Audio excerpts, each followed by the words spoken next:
The first time the Vethkai spoke to a human being, they expected silence in return. They did not get it. Li Jun was 26 years old, unemployed for the third time in 18 months, and standing on the roof of his father's apartment building in Guangzhou at 2 in the morning when the scout ship drifted over the Pearl River like a low-hanging star that had lost its way. He watched it for a full minute before reaching into his jacket pocket, pulling out a crumpled cigarette, and lighting it with a match. He watched the ship for another minute after that. Then he took out his phone and recorded a 7-second video. Okay, he said to himself. Okay, he wasn't surprised exactly. Li Jun had spent most of his life expecting things to go sideways in ways nobody else saw coming. His mother had died bringing him into the world. A complication the doctors called improbable, the kind of thing that didn't happen to ordinary families. His father had never said the words out loud, never written them anywhere. But Li Jun had learned to read the shape of a silence. Some silences meant grief, some meant blame. He had grown up inside both. He had also grown up reading every science fiction novel he could find, drawing starships on the backs of his school worksheets, and telling anyone who would listen that the universe was too big and too strange to have produced only one kind of life. Most people in his life had found this annoying. His third employer had used the word unfocused. His second had used the word difficult. His father simply called it the fantastical streak, as though it were a character flaw inherited from a stranger. So when the Vethkai scout ship settled onto the flat concrete roof of the Tianhe District Office of Commerce and Industry at 2:17 a.m. on a Wednesday in November, Li Jun finished his cigarette, walked to the stairwell door, and went back downstairs to pack a bag. He was not going to miss this. The Vethkai announced themselves at dawn, not with fire, not with a broadcast signal, with paper, a single sheet extruded from the hull of the mothership and dropped by gravitic tether onto the steps of the Guangzhou Municipal Government Building. The message was in perfect Mandarin. The Calligraphy was flawless. Li Jun's neighbor, Mr. Fong, photographed it and sent it to the neighborhood WeChat group before the first news van arrived. The message said, "We have come to assess your cooperation is expected. Your compliance is required. Resistance is statistically irrelevant." Li Jun read it on his phone while eating a bowl of instant noodles at his kitchen table. His father was already awake, sitting in the armchair in the corner of the small apartment, watching the government building on television. Neither of them had spoken since Li Jun came back inside 3 hours earlier. This was not unusual. They had spent years perfecting the architecture of the same room. Two men building elaborate structures of silence between them. "They want compliance," Li Jun said. His father didn't look away from the television. So do most people. The aliens want compliance from all of humanity. Li Jun put down his chopsticks. "Are you going to say anything?" His father finally looked at him. He was a quiet man who had grown quieter every year since Li Jun's mother died. A retired civil engineer who built bridges for a living, and now spent most of his time reading history books and tending a collection of bonsai trees on the balcony. He looked at his son the way he always looked at him, with an expression that might have been love, or might have been something he had never learned to put a name to. "I'm going to water the trees," his father said and got up. Li Jun watched him go. Then he opened his laptop and began to research the Vethkai. The information came fast after that, dumped into the world's networks by the Vethkai themselves as a kind of orientation packet. Clinical, exhaustive, and carefully structured to produce a very specific emotional effect. The effect was helplessness. The Vethkai were not conquerors, they explained. They were assessors. Every century or so, they identified species who had reached certain technological and cognitive thresholds and paid them a visit. The visit had a purpose: evaluation. They would observe human civilization for 90 days. They would assess its organizational capacity, its resource efficiency, its collective decision-making architecture. At the end of 90 days, they would render a judgment. The judgment, the orientation packet explained, had 3 possible outcomes. Classification Gamma meant the species was deemed insufficiently developed and would be left alone to continue evolving, possibly forever. Classification Beta meant the species showed moderate potential and would be incorporated into the Vethkai assessment network as a junior subject population, meaning humans would receive certain technologies and certain obligations, chief among which was periodic compliance testing. Classification Alpha meant the species had demonstrated exceptional organizational capacity and would be offered full recognition as a sovereign peer intelligence. No species had ever achieved Alpha classification. The Vethkai included this information not as encouragement, but as a statistical footnote. The world governments, to their credit, did not panic. They convened emergency sessions. They issued joint statements. They established interagency coordination committees. They formed working groups to form subcommittees to draft frameworks. In Guangzhou, Li Jun read all of it in 48 hours, and then walked down to the Pearl River and stood at the railing, looking at the Vethkai assessment hub that had materialized on the south bank.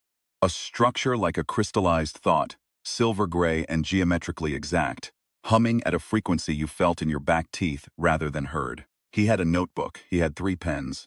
He had a plan, or the beginning of one, which at this stage was better than nothing.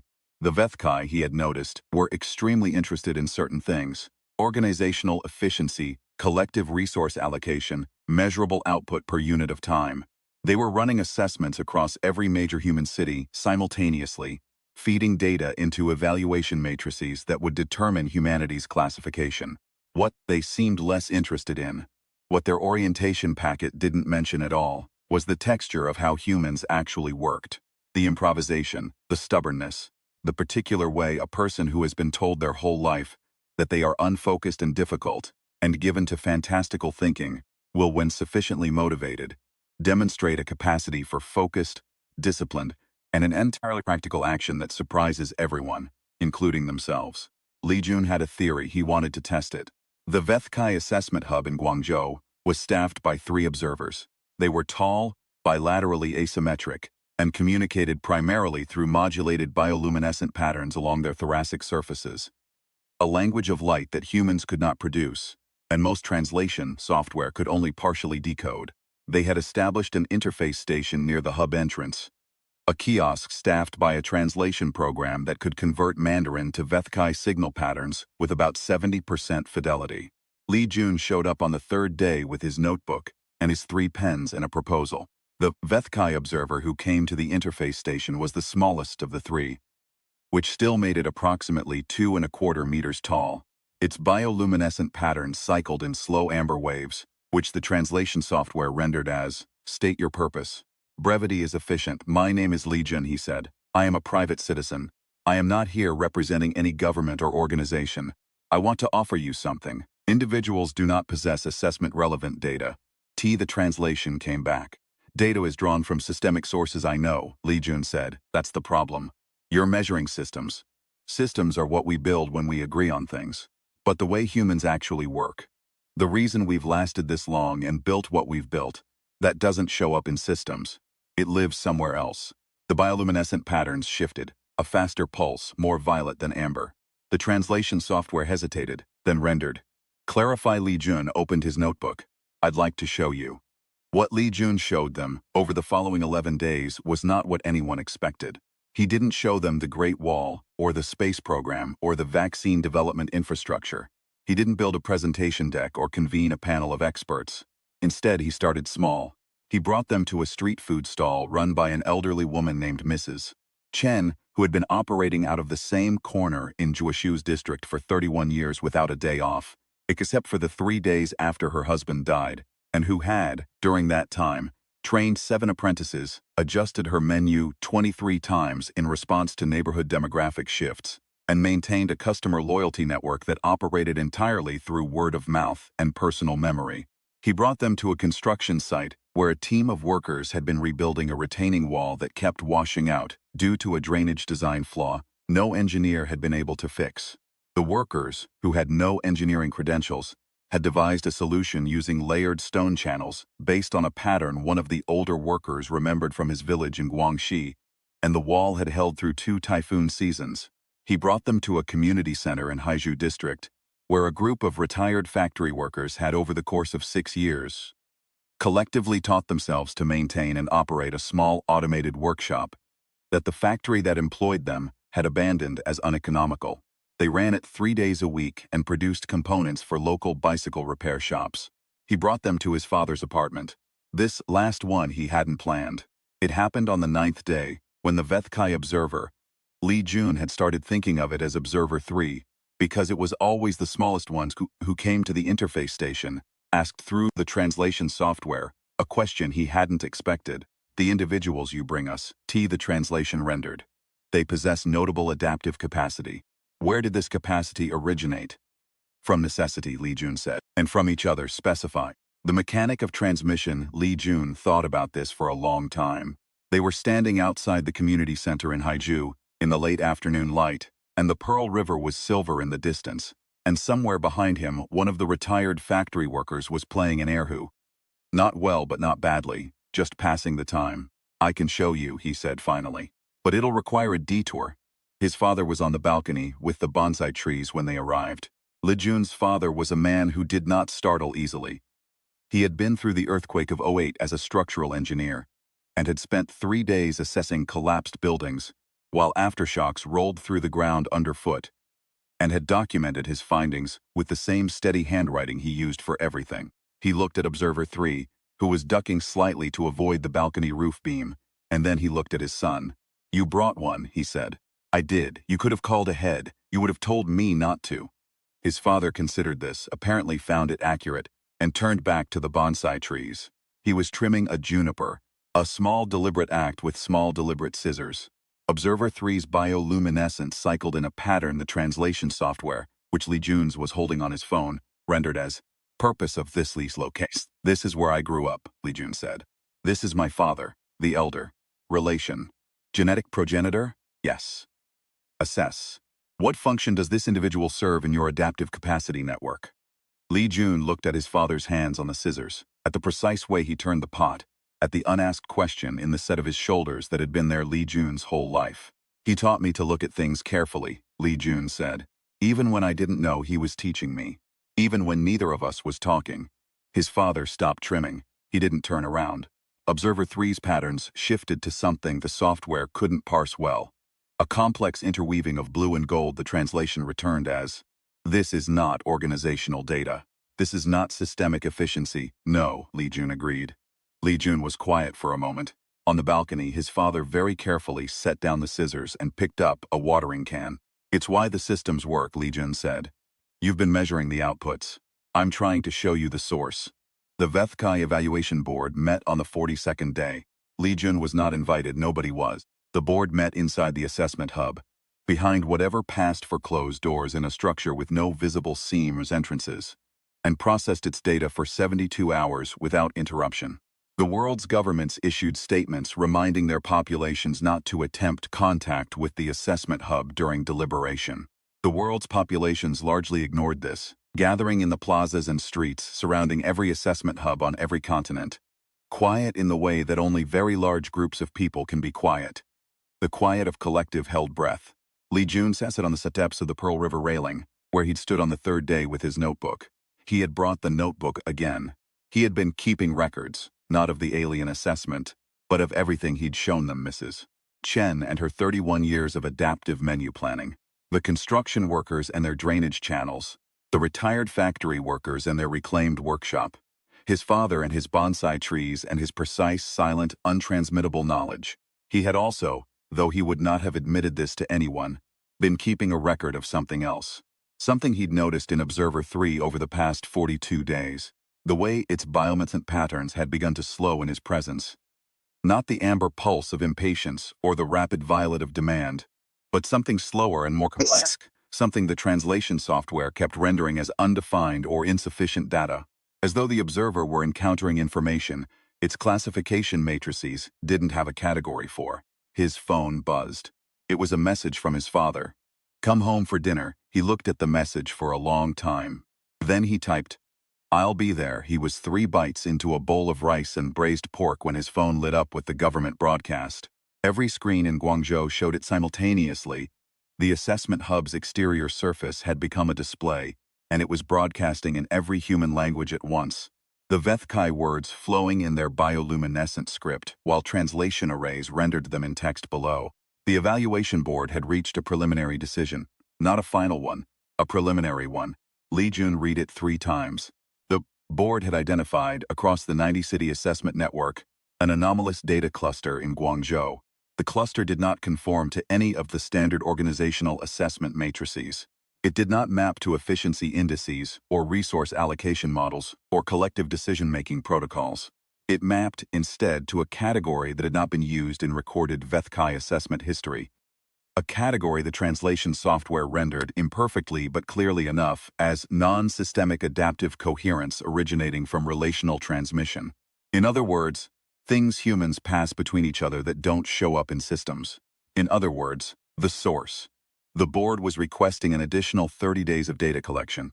They were specifically requesting continued access to the individual in the Guangzhou assessment zone who had initiated the anomalous data cluster. Li Jun's father was watching the broadcast on the television. He did not look away from it. After a moment, he said quietly, "They want to talk to you again. Looks like it." His father put down his chopsticks. He did something then that Li Jun's hadn't seen him do in years. He turned fully toward his son, not with the sideways attention of a man used to approaching things obliquely, but directly, looking at him straight on with an expression Li Jun couldn't immediately categorize.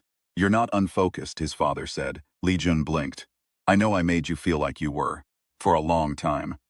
His father's voice was even, the voice of a man who has practiced engineering and learned to say difficult things in plain language. "Your mother. What happened to your mother? I put that somewhere. I shouldn't have put it anywhere near you." The apartment was very quiet. Outside, the street had erupted in voices as people reacted to the broadcast. But in here, there was just the television's glow and the smell of braised pork and his father's hands flat on the table. "I know," Li Jun said. "You found something they couldn't measure," his father said. "I watched you do it. It was the most like your mother I've ever seen you." Li Jun had not expected to cry. He was not a man who expected things to move him without warning. He had spent 26 years building careful structures against surprise.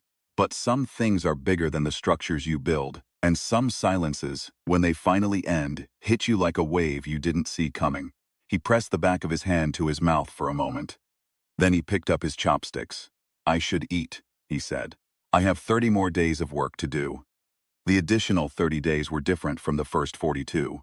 The Vethkai Evaluation Board, not just Observer 3, but all 3 observers, and twice a representation from the board itself, a fourth presence that emitted no bioluminescence at all but seemed to absorb light in interesting ways, came with Li Jun on his daily rounds. They came to Mrs. Chen's stall at 6 in the morning and watched her move behind the counter with the absolute economy of motion that comes from doing the same thing for 31 years while continuing to think about it. They came to the community center in Haizhu and watched the retired factory workers diagnose a mechanical failure in the workshop's primary lathe using a combination of sound, vibration, and collective memory that no maintenance manual could have produced. They came to Li Jun's father's apartment 3 more times, and on the 3rd visit his father made tea and set out cups without being asked, one for each of them, including one near Observer 3, that Observer 3 could not drink, but that Observer 3's bioluminescence acknowledged in a way the translation software rendered as gesture recognized, function understood. Li Jun was doing something deliberate, and he knew it, and he was doing it anyway. He was trying to show the Vethkai that humans were powerful. He was not trying to show them that humans were efficient or organized or capable of impressive systemic coordination. He was trying to show them something much harder to translate, that humans were coherent, that the connections between individual human beings, the things passed hand to hand and eye to eye, and silence to silence across generations, were not merely the mechanisms by which information was transmitted. They were the reason information was worth transmitting. They were the load-bearing structure that held everything else up. On the 68th day, Observer 3 asked him a question at the interface station that the translation software rendered in a way that stopped him cold. Query: in your assessment, does the species you belong to deserve sovereign peer recognition? Li Jun looked at the question on his phone screen for a long time. "That's not my question to answer," he said finally. "It is the purpose of your ongoing demonstration. You have been arguing for human recognition." "No," Li Jun said. "I've been showing you what humans are. What you do with that information is your job, not mine." The bioluminescent patterns cycled through something complex, something the translation software took longer than usual to process, and then rendered. "This response is not strategically optimal for your desired outcome." "I know," Li Jun said. "I'm doing it anyway." The patterns shifted again. The translation software, for the first time in 72 days of operation, rendered a single word it had never rendered before in this conversation. "Understood." On the 72nd day, Li Jun's father came to find him at the river. This was not something his father did. His father moved in fixed circuits. Apartment to bonsai trees to history books to kitchen and back, and had not voluntarily altered his daily pattern in the 6 years since he retired. But here he was, walking along the Pearl River railing with his hands behind his back, wearing his good coat, watching the assessment hub on the south bank. Li Jun made room on the railing and his father stood beside him. "I've been reading about them," his father said. "I know. You've read everything I sent you, the previous assessments, the species they evaluated before us." His father was quiet for a moment. "None of them achieved alpha classification. No. The Vethkai say no species has ever demonstrated the capacity for sovereign peer recognition. That's what they say." His father looked at the assessment hub. "Do you think they're wrong?" Li Jun thought about Observer 3's bioluminescence on the 68th day. Understood, he thought about the translation software's database of renderings, 72 days of human to Vethkai conversions, and the single new entry that had appeared in it 3 days ago. "I think they might be right," Li Jun said. "About the previous assessments. I think whatever they were measuring, it probably wasn't this." "And what is this?" Li Jun turned to look at his father. The man who had taught him to look carefully at things without meaning to. The man who had built bridges and tended bonsai trees and carried a grief for 26 years that had pressed down on both of them in the same room, without either of them ever naming it. Until a few nights ago when they finally did. "I don't know if there's a word for it," Li Jun said. "Not in Mandarin. Definitely not in whatever they speak." His father made a sound that was not quite a laugh but was in the same neighborhood as one. "Your mother would have had a word for it," he said. "She had words for everything. What was she like?" His father was quiet for so long that Li Jun thought he wasn't going to answer. Then he said, "Stubborn, funny. She read too many books. She had opinions about everything, and she was right about most of them." He paused. "She would have liked this, all of this. She would have been the first one on that roof." Li Jun looked at the river. "So would I," he said. "I know," his father said. "You were." The final evaluation broadcast came on the 89th day, one day before the scheduled end of the assessment period. Li Jun was at the community center in Haizhu when it happened. He was watching one of the retired factory workers, a man named Old Zhao, who had been machining metal parts for 40 years, and who had the particular manner of a person who has spent a lifetime in conversation with mechanical things and found them honest interlocutors. Demonstrate to Observer 3 the way he could diagnose a problem in a lathe's spindle bearing by holding his hand lightly against the housing and feeling for the specific pattern of vibration that indicated wear. Observer 3's bioluminescence was cycling in a pattern Li Jun had started to recognize as attention, a slow, dense pulse, like a heartbeat measured in light. Li Jun's phone buzzed, then buzzed again, then every screen in the community center lit up at once. He read the broadcast twice, then he read it a third time.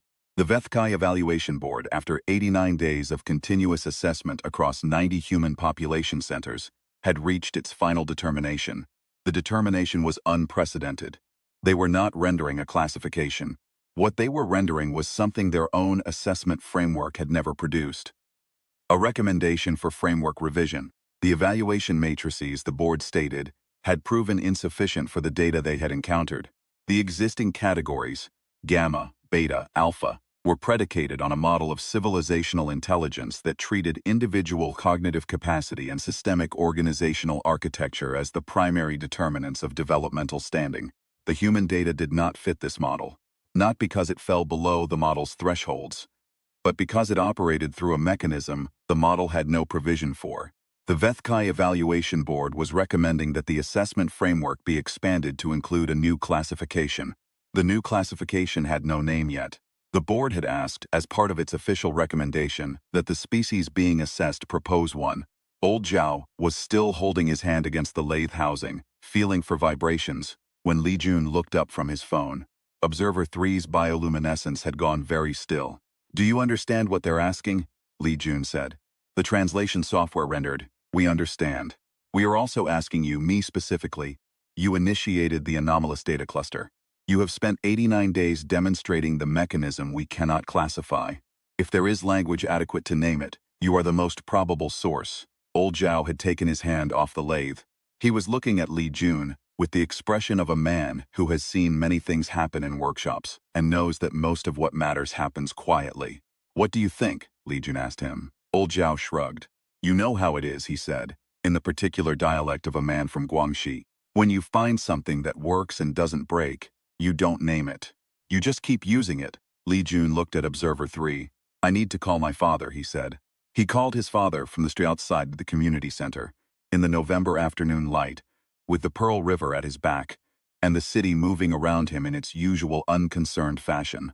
His father picked up on the second ring. Lee Jun told him what the broadcast said. His father was quiet for a long time. They want a name, his father said finally. Yes. For what? For the thing I've been showing them.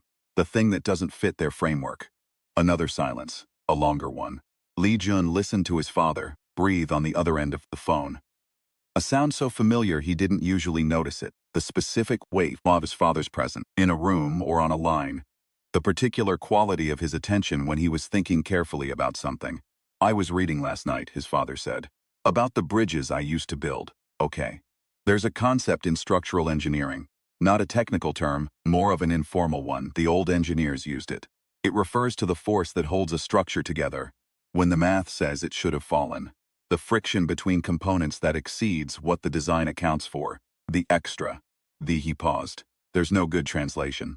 The closest Mandarin equivalent is something like, the thing that keeps holding. Lee Jun was very still. The thing that keeps holding, he said. It's not elegant, his father said. For a name, no, Lee Jun agreed. But it's accurate. He looked up at the sky.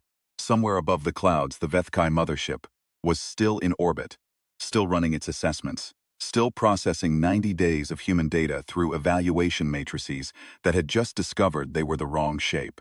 And somewhere inside its deliberation structures, a board of assessors was waiting for a word, a human word, transmitted through a human translator, for something that humans had been doing since the first of them, sat beside another, and passed a piece of knowledge from hand to hand in the dark.